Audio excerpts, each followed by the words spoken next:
Today we're gonna talk about the Jupyter notebook. Okay. The goal today is to run that locally, run a few codes, examples, and talk about things that could happen in our day-to-day work if you work with a Jupyter notebook, and also try to run the same code on the Colab, which is like the Google Drive version of Jupyter Notebook. So you're gonna understand the differences and the advantages of using one or the other. Okay. So in order to get started, we need to download and install the Jupyter. In order to do that, we just need to come to our friend Pip again and do pip install Jupyter. Okay. This might take a while in your machine because I installed already, and for me it took like 3 minutes or so. So that's how you install. It's just here on the side.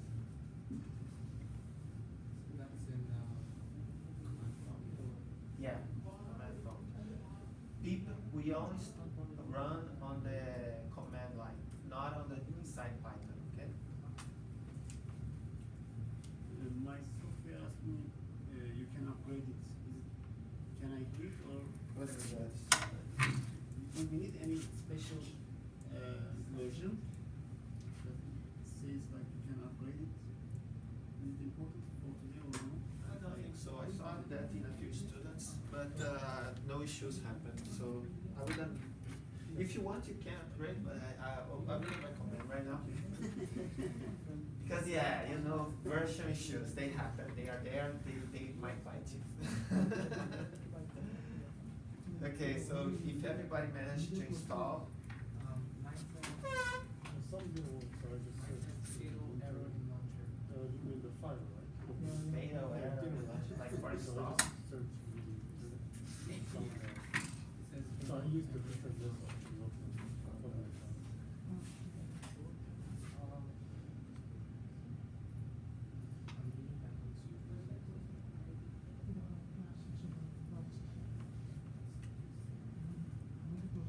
Version.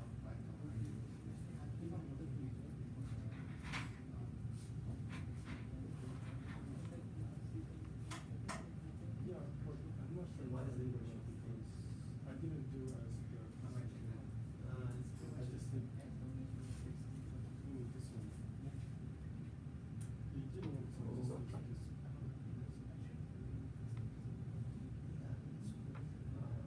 It's not all. I just don't need to try dash version, just make sure. Today, I will do it like now. When during the class, I will try to play. This is Yeah, definitely. So Also think about it. Also, you don't have to put your copy paste. do you still have the install? This one is just for file, but this is just And if you have the installer, just open the installer. You need to know where that is. Yes. If you don't know, just download it again.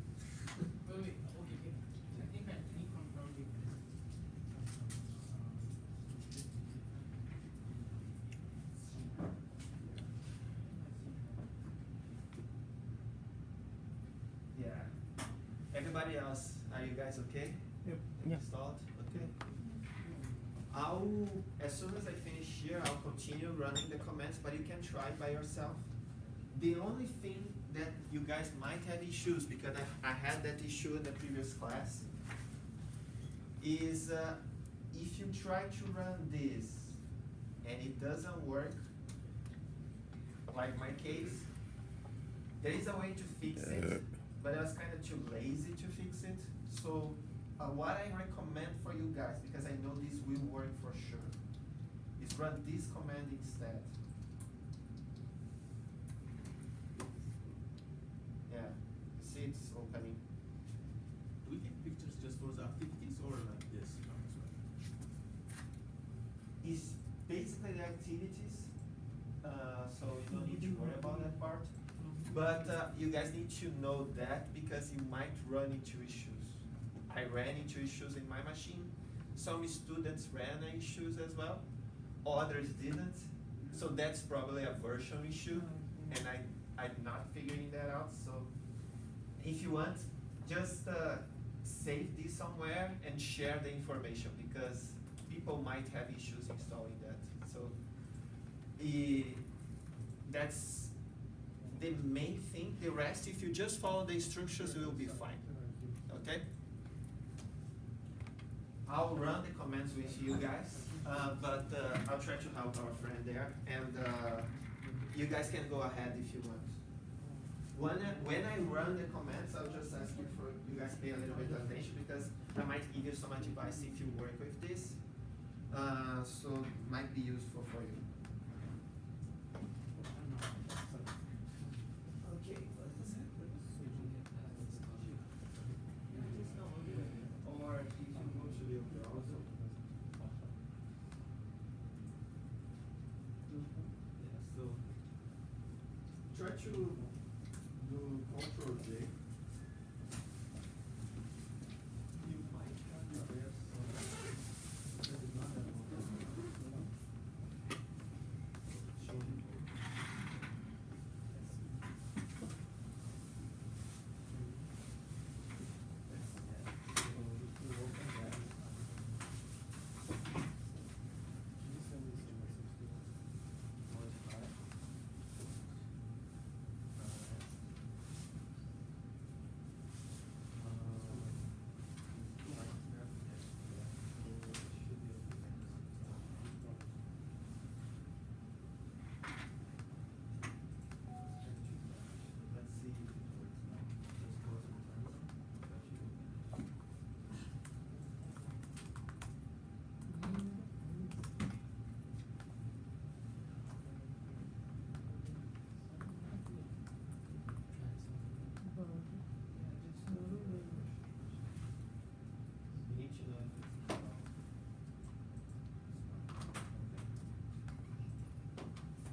We're trying to install it because we are trying to have some sort of issue. So I have to uninstall it.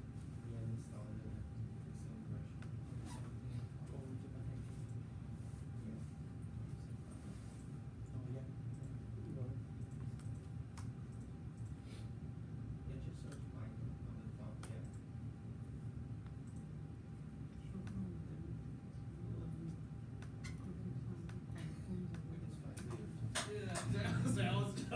Trying to make your life easier.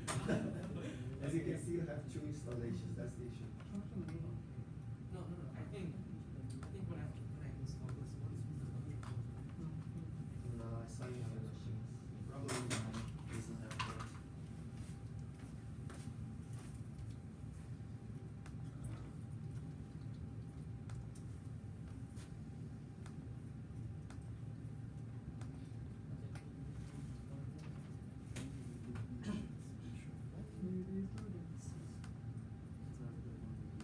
I actually have more stuff, but this guy, I saw in other students that we don't have that. Don't need to worry with that. Okay. Okay, so I'm just going to uninstall. Yeah, uninstall everything just to make sure that you have the right thing. Because what happens is sometimes people try to run the Python command and because it's not installed, but it's something common, the operating system tries to install the version that they think should be there.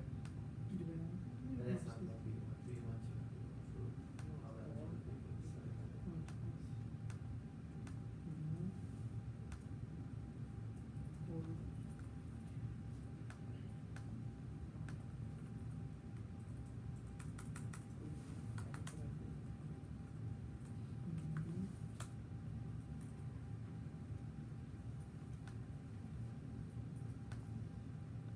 Oh yeah. While you're waiting here. Also, will talk with this class as well. This weekend, I was correcting a few assignments, so the assignments for the weekend 2 and 3. And a lot of students lost points for organization and also weird stuff.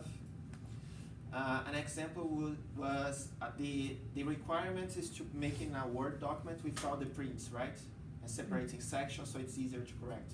Some people just sent the prints in a zip file.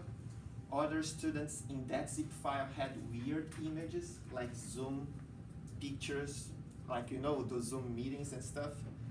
I don't want to see the meetings that you are in. So I would really appreciate if you just follow the requirements. Imagine I'm one of your clients, and instead of paying with money, I'm paying with points. So if you don't deliver everything, I won't deliver other points, right? That's pretty much how it works. Most of the students were fine, but I'm just making it clear now, and feel free to spread that out, because I don't want to see random pictures again.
we gonna do social Jupiter?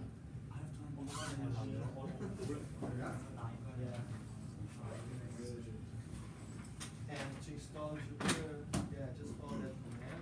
And if you run into issues with opening the Jupyter, because of that, so just run the other command and just put it. Okay. And say that and spread the information. I don't want to keep explaining that. Yeah, for sure.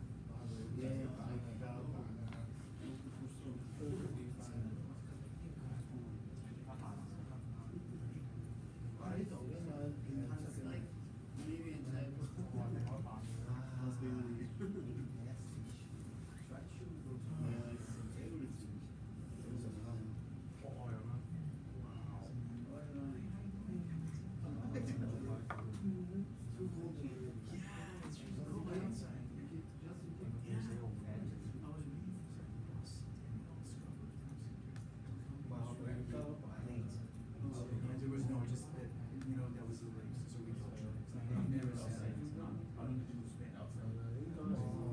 It's really damaged. There's an in-out station, and it's outside. Like, just chaos. 25 minutes. I'm not supervisor or anything, but no, I'm not gonna get a scope. It's scope. To see how the atmosphere come, like, say 10 calls for us. Come there. There was a reduction. There was a reduction in service. The service. What is that? There was no plus spaces that come from service.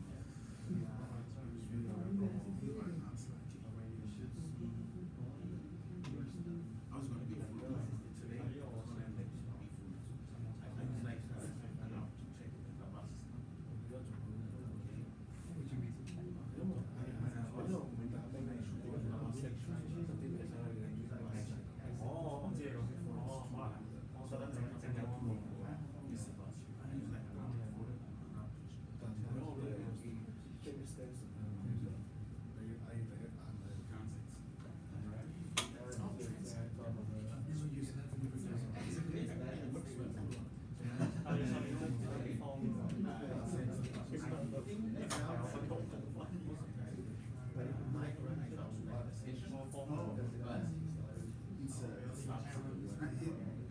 Is it like so showing your best behavior? Like you have to show this way? Yeah, to show this way, the most shortcut way. That was a So, trick. the shortest path. That's why you need to remember what you install. Yeah, no. I mean, for example, I'm just wondering. Yeah. Now imagine church do that with My- It's kind of the same thing. Like one bus route. Alright. So now we can move on. So if you guys manage to open this window, I will even do that again because I lost the window. So let me close this and open this bad boy. A few things that I'd like to talk first. When you open this command, the folder that your Jupyter notebook is going to open is going to be the same folder that's here on the command line. So in my case, it's the C, like this is the root folder. So if I come here, I'll see the same files like Android, Eclipse, and whatever stuff. That's the folder where your files, your Jupyter files are going to be stored, okay? So that's it for that part. So now that we have that open, let's see what we are going to play around with today. Okay, so this is another assignment, sorry. I was correcting a few assignments.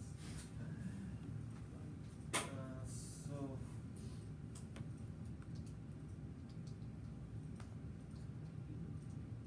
okay, here.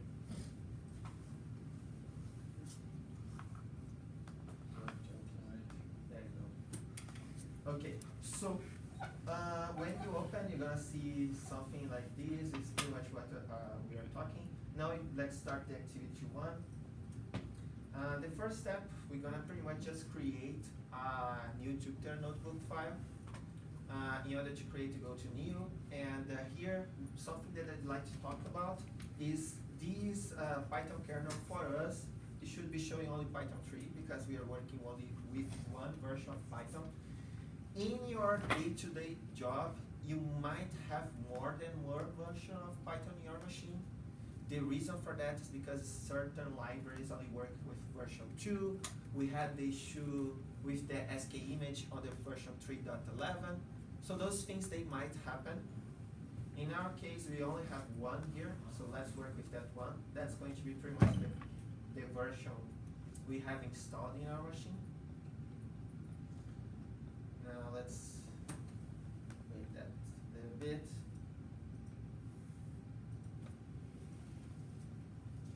Shouldn't take that long though. In your machine, are you guys able to open that up? I was Yeah. having trouble with this machine. Okay, create after some time. Hopefully I didn't stop that. Anyway, so this is what we are going to see, alright? And the way this works is these areas where we can code our stuff, they are called cells. They're like Jupyter cells. And the way they work is you can either run code or some random text. So let's say we want to make a title for this. This is going to be the next activity indeed. Here we can run, this is my first example. And as you can see here, I have like a title. We can kind of make a Word document using Jupyter Notebook, but you can see it's as a Word document that you can run code as well. And it was built this way because usually when you make these Jupyter notebooks, you want to explain an idea because you have, in research you have a hypothesis and you want to run experiments and test that hypothesis in order to make it confirm if it's true or false. So that's what these sections are for. This is where you kind of organize your documents like you guys were doing on the assignment, like separating between activities. People might separate into experiments in the real life. And in those experiments you can run code as well. So here on the next one, we can do code like we are doing on the interactive Python shell. It's pretty much the same thing.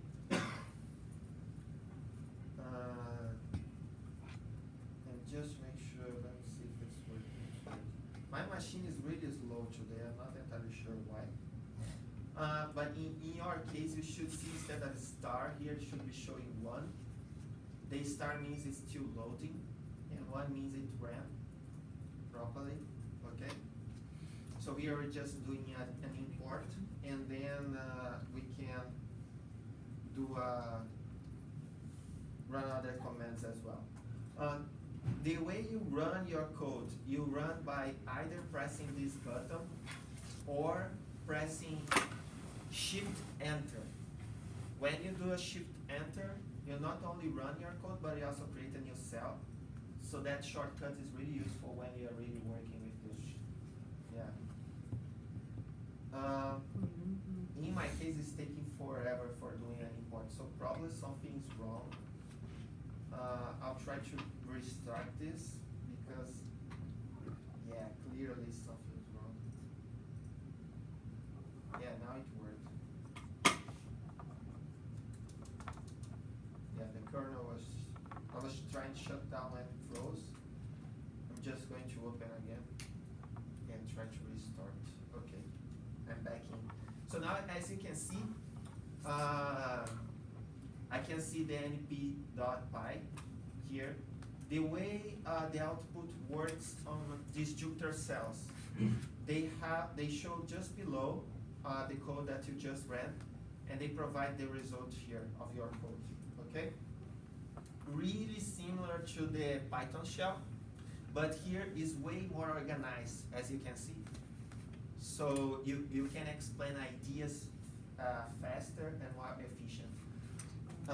If you start studying any machine learning model online today, probably gonna see a Jupyter example, because they are meant to explain ideas and hypotheses. So they are really good for explaining how those libraries work as well, okay? So let's run a few more commands to see how these cells react. So on the help here, in my case didn't work because I didn't define NP.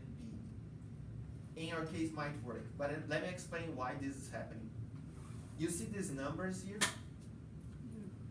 The way these numbers work is they are like the order you ran your commands, okay? So here it's showing 1, 2, so these are the orders that I ran. But in my case, it crashed, right? So because it crashed, they lost the order. So it's coming back to 1. That's why it's crashing for me, because the NumPy was not declared yet. In your case, should be working. So I'll fix that by doing this. I'll output clear. So now everything is 0 here. And then I go back to run all. So I can see that now things are properly in order, like 2, 3, 4, and the command worked, okay? These ones are really useful because when you are doing experiments, you don't necessarily know what you're doing, because you might be exploring the data set that you are working with, or exploring new ideas with new machine learning models that you're exploring. So if you run into problems and you just don't know what happened, you can just clear everything and run from scratch, because usually you try to make things in order, so you kind of can replicate that in a real program, okay? So that's what happened here, and that's how I fixed, okay? Next. Now let's run a demo here. I'll not go in a lot of details of this demo. I just want to show you guys that this, at the end of the day, is an IDE as well. So it's an interface for development. And what we're going to do is we're going to try to run this example of Python program, okay? In order to find that, we need to go to, pretty much follow the instructions, go to resources and find this Kenny edge detector, okay? So that's what I'm doing, going to resources, Kenny edge. I'll download this file. I'll copy everything and put that in another cell. Okay? Why you might do that in a real life scenario? Let's say you have a legacy code on your ML application, and you want to understand how that works. So you might want to run the whole script in your cell and figure out what you can tweak here and there, okay?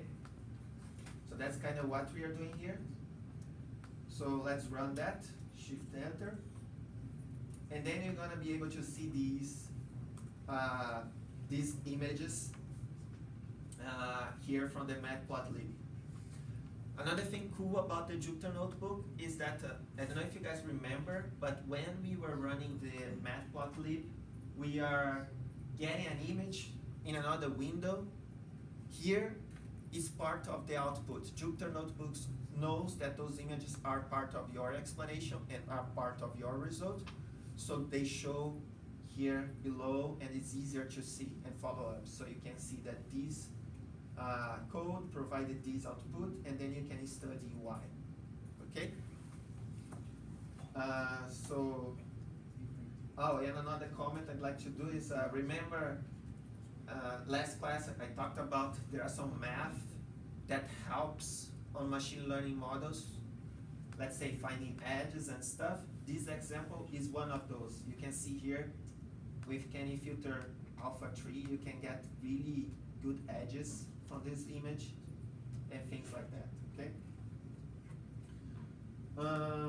So yeah, that's the example on step 5. Yes? I'm not working for my one.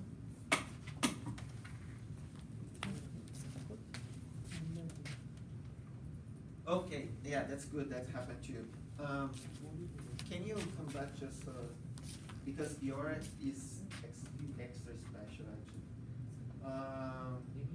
So we are having problems here with the site SK image. Similar to the issue that I had, where was that? I deleted that. But if you are having problems of loading a module, it could be two things. One, you didn't import it. Two, you don't have that installed. So if you don't have that installed, in order to fix that, you do the pip install that we know. But if you're having problems with the SK image, yeah, you know that. You need to run the scikit one from the last class, okay? Scikit image. That's the name of the package, okay? If that code worked for you, you're probably fine. You have everything installed, like these packages. We need NumPy, SciPy, and scikit image, those 4, okay? Good? Yeah, I think so. It's done already. It's working now, right? Yeah. So yeah, every time that you have a library that you don't have installed, just install it. That's not that bad. In a real world scenario, there are files that store the versions of the library that you use. They have that in Python. It's similar to the package JSON if you ever work with NPM. We are not going to the woods with that, but just be aware that you can have a set of modules and you can install those at once. But if you don't have, just install the latest one, you should be fine most of the time. Alright, so if you guys reach it here, you guys are in a good position. Now let's go to the next step, which is actually run that code. So we did that already, that's wonderful. So that's pretty much the activity 1. Any problems, questions, issues, all good? Is that that? No, that's no. Questions. So I hope the not. first command Yeah, so in order to fix that, you need to install all the libraries that that this code requires. So this one, for example, it's an import NumPy, right? Yeah. So you need to install NumPy. So that's you need to install this. In my case, I already have installed, so that doesn't matter. You need to do that for all the libraries, okay? The only exception is this one because the name is different. It's not the SK image. The name of the library is actually scikit. I think it's this scikit image. That's the only exception. Everything else, if you just copy from here, you're gonna be fine. Sorry, exception for what? This one, you might not have that installed. In order to install that, you need to run this from the last class. Okay?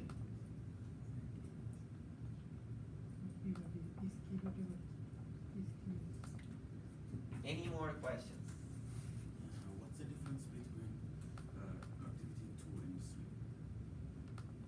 So on the activity 3, you're gonna run the same thing, but that's going to be on the cloud. The reason why that activity is there is you're gonna see that on the cloud, you don't need to do any of these pip install stuff. Google knows that those libraries are common, so usually they have available for you. So is it mean we just go to the link, click on the link and work it on the cloud? Yes. Okay. Okay. Good.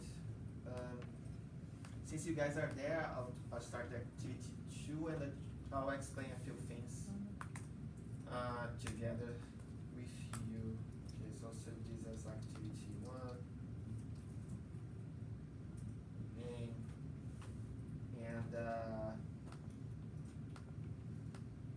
I want to show you guys that that file is here on the C drive, okay? Because that's where I open the file. For the assignment, I don't need that file, but I need the prints, okay? Just make the prints. The reason for that, especially for this assignment, is we're gonna compare the results with the cloud version, okay? And I need to see that you guys try that, okay? So with that done, let's open the new one. Activity 2. And we are going to try these 2 files, okay? And we're gonna talk about a little bit, not too deep, but we're gonna talk about the results here as well.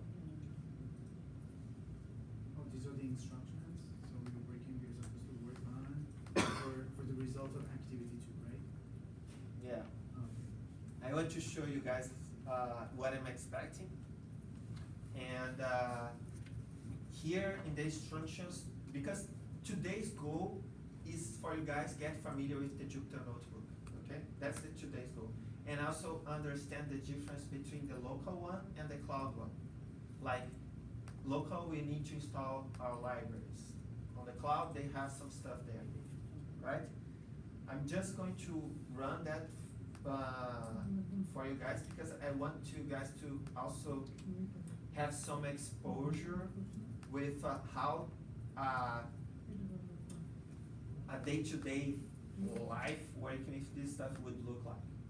So I want to comment a few things with these examples, okay? And the activities, they don't go that deep, so I want to give that bonus for you guys. All right, so the first one, this is the robust fit, like an example here. They have a machine learning model that kind of creates these 2 lines. They have two machine learning models here, and they have these concepts here of inline data, inlier data, and outlier data. Okay, what are those? Let's say here in the activity 2, you are in a real job, and they are asking you to figure out what's wrong with the data or things like that, and they provide you the code for you. What you're going to do is going to be pretty much like that. Copy that in a Jupyter cell and figure out what's going on. So the result here is this. How do we interpret this?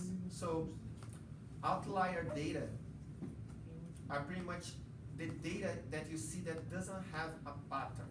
They don't fit a pattern that's clear, while the inlier data, they kind of fit a pattern. Like if you see here, there is a clear line being drawn here. So the group of the red one Points. is the outlier, right? These Right, ones? Right, yeah. Yes. And it's wonderful that you mentioned that. When we do those plots, we might find patterns that we are not expecting. And this is one pattern. Like you mentioned, this data is clubbed together here. So maybe they mean something. And the way to figure out, if you remember from the week 2 and 3, we are using NumPy for slicing the matrix. Yeah. And sometimes you might want to do that to slice these outliers, not only to make your data cleaner, but also for studying those outliers. There's a whole section of studying these weird patterns because maybe they are weird because they have a story behind. I'll tell a story from my work. When I was working with this kind of activities, we are trying to make machine learning models for predicting price of cars. But certain data from certain cars, they were weird. And after studying, we figured out that those were all luxury cars. So when we try to think about it, we figured out that this data, it was really similar to this. Like they were really far away from the pattern. And the reason is because luxury cars, the car dealers, they have like a random value associated with that. Like the Lamborghinis, Ferraris, not necessarily how many kilometers they have that will influence on the price of the car. Sometimes it's just the feeling of the person buying. So those outliers, they might show like this, and the way you figure it out is by plotting the data. So that's why we were doing that matplotlib work. And this is one good example to see how there is a pattern even on the outliers. Maybe there's not, but it's worth to figure out, right? So that's how your day-to-day would look like. I won't go on the weeds here trying to figure out what's the deal with this data. But it's good for you guys to know why we do this stuff, okay? Now let's run the other example as well. Yes? What kind of like real project we can use? Isn't it useful for what? You know, this is what I'm asking for. Kind of, this is the question for me. Like for these dots, the noises. You know, just in other words, the red points. Yes. So what are useful for? So that's the in a thing. real project, if you want just to put them into practice, for what kind of projects? Is that useful for machine, for the cars, or just web softwares, web applications, what kind of thing? Okay. The question is not completely clear, but I'll try to provide an example that might help you clear that out. I mean, like, This is data. Isn't an AI just kind of things? Isn't useful for AI? Yes, it's useful for AI, and the reason for that is AIs try to find patterns. Okay, all AI models, even the crazy ones like the ChatGPT, the way the ChatGPT works is they try to predict the next word. So they, at the end of the day, they look at the data and they try to predict what is the next word. That's how NLP works. This one is a linear model. So what it's trying to do is trying to find a line in the data. Other machine learning models might use other stuff like the decision tree. They might try to find certain if conditions automatically based on the variables that you provide. Random forest. Or they do even the just same. in chess games, kind of, right? Yeah, the chess game. The chess game is, if you use an ML model like this, yes, would be like that. But in the chess game, there are better algorithms like the A star. That's one that for games that's better. But I don't want to go on that one because that one doesn't really need data. You can use heuristics. That's another area of AI. Okay. But the point of the outliers is this: you're trying to find patterns. Outliers are the data points that are not part of a pattern. So usually, if you remove the outliers, it's easier to find a pattern. So imagine here, the data points, if they were just the blue ones, that's way easier to find a line here, right? Yeah. So that's a pattern. You're trying to find a pattern. Here, the cluster on the side, that's kind of not a pattern. It's not a good one for this ML model, but maybe there's something good here and we don't know. Oh, okay. You mean like, so these points have try to find the line. Some of them has stick to the line, but some of them, you know, has been scattered on the just on this index, right? Yes. Okay. So for linear regression model, it's easy to see because you usually have a line. So all these guys here, they are really good data points. So it shows that a linear regression model works for a lot of cases. But when we plot the data, not necessarily works for every case. Okay, so that's when the ML model might fail. And how can we just make it more accurate? With more accuracy, right? So we can like, you know, so all those points, red points, have been scattered, you know, just on the environment. So we're gonna get them like closer to the line. Okay, so that's the catch. In a real world scenario, you can't really do that. The reason for that is because the real world not necessarily have a pattern. When we do those machine learning models, we try to get closest possible from a pattern, but not necessarily that will be true every time. So we just ignore that and we assume that the ML model will fail in certain cases. So a good example, if you search online on any ML model example, you're gonna find that they have a certain percentage of accuracy. That accuracy is pretty much that, like how many points that get kinda right. Yeah. And that kinda right, you can measure like this, like you can make a line that's parallel to this one in this example. So those are kinda right, so they are good. These guys here, they are not good. They are going to fail. But let's say here we have like a 70% accuracy. That's still good. It's better than a coin flip, right? Yeah. That's what we try to achieve with these kind of models. Okay? Yeah. So that's usually how that works. And of course, there are different kind of drawings. You have the support vector machines, like let me show you an image. Like this is a type of classifier. Is when you draw a line, you separate the data. That's one. You have other kinds of classifiers as well, like k-means, clustering. You try to find patterns. You see? Yeah. So all those drawings is basic, and all those ML models, we are trying to find patterns.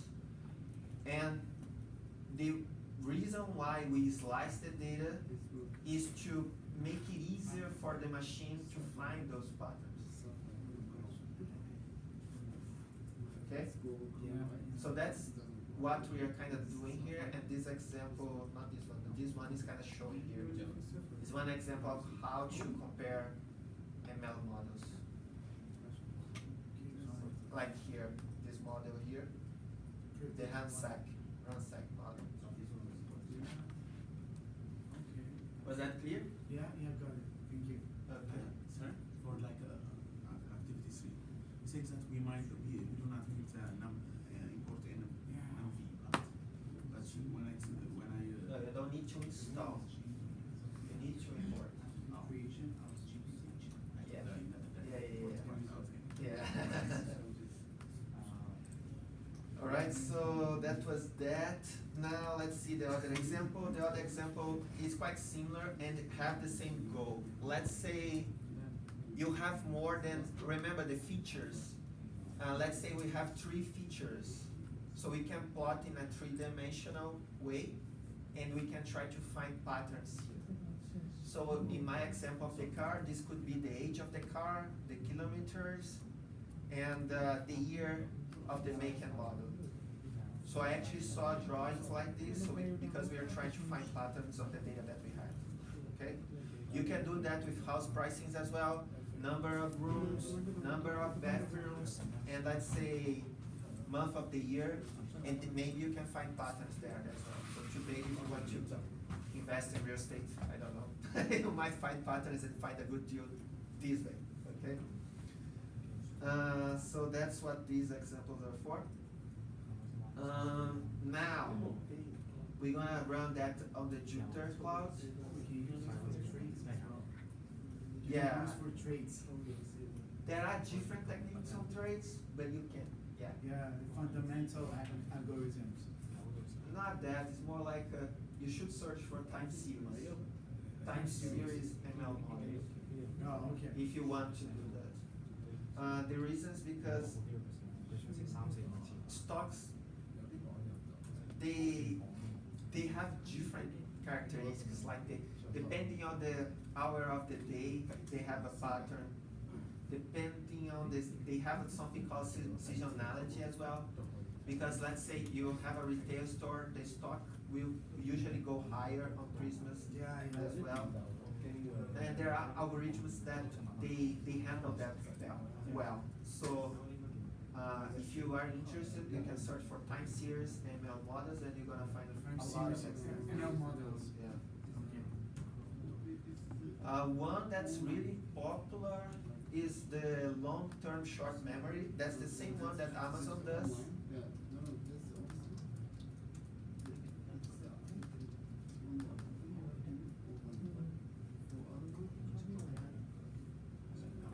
Yeah, this one is really fun. This is how the recommender of Amazon works. I don't know if you noticed, but as soon as you search anything, they kind of throw you a bunch of recommendation on that category. Let's say you want to buy watches, and they are going to throw a lot of recommendations of watches on you. But if tomorrow you change that and you want to buy, let's say, shoes, instead of remembering the watches, they have ML models that are smart enough to change to shoes. And the technique that they use is this one here, long-term short memory. They kind of find this pattern here. And as you can see, they try to accommodate the outliers as well on the data points. That's how this algorithm works. I don't want to go deep on that. ML models is a whole new thing. There are a lot of knowledge there. But yeah, since you mentioned, yeah, that's how they do it. And they work really well with stocks as well. All right. So in order to use the collab, you just follow the link, and we're gonna do the same thing that we've done here with the activity 2. But this time, we don't need to worry about environment.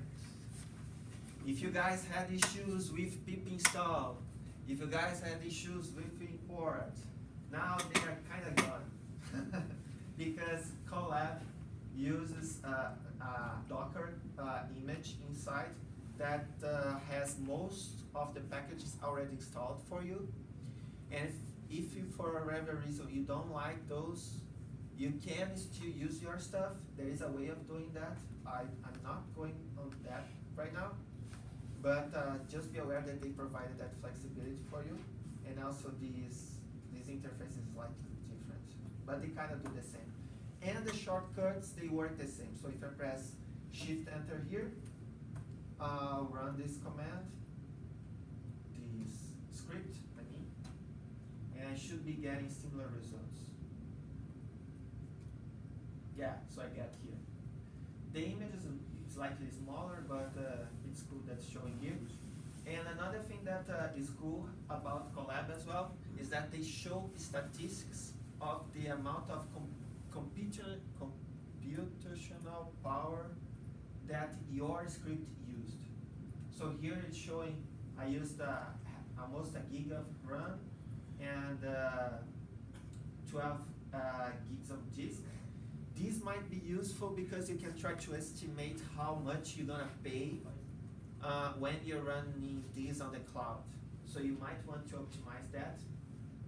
And in this case here, they also kind of limit you so you don't go wild here. But the limit is high for a small experiment, so you should be fine most of the time.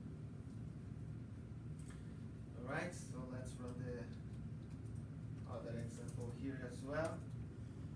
And as you can see, it worked. We didn't have any issues with imports, everything worked, and it's just a beautiful word.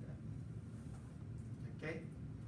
Another thing to keep in mind is this collab. It's like the name says, it's a collaboration tool. So you can share this file by saving on your Google Drive. You can save on a GitHub if you want. You can even download it. So you can do a lot of stuff and share with your peers in your company if you need to do so. And another comment that I actually forgot to mention the last class, but there are other tools similar to Collab out there. The AWS one is called SageMaker. They kind of work similar to this, but there you can integrate with their deployment tool that they have there and create like ready to go ML models. And you can use APIs to query that. So just be aware, these cloud options are there. They're really powerful, okay? And that's pretty much the assignment for this week. This class was really fast, so if you